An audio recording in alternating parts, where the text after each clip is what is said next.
Terlibat kasus pelecehan seksual, oknum guru kontrak salah satu madrasah sanawiyah di Konawe ditangkap aparat Polsek Wongeduku, Kabupaten Konawe.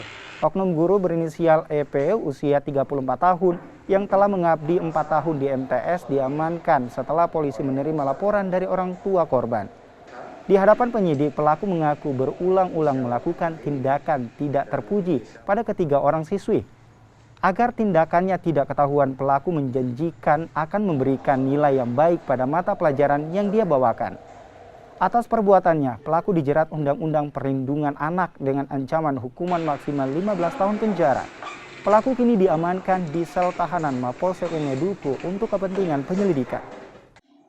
Dari pelaku ini akan dikasih nilai atau dikasih nilai yang baik, di mana yang di bidang pelajaran yang diajarkan oleh si pelaku ini. Gitu. Jadi pasal yang disangkakan itu pasal 82 ayat 2 Undang-Undang Nomor 17 Tahun 2016 ya. Dengan ancaman hukuman 5 tahun maksimal 15 tahun.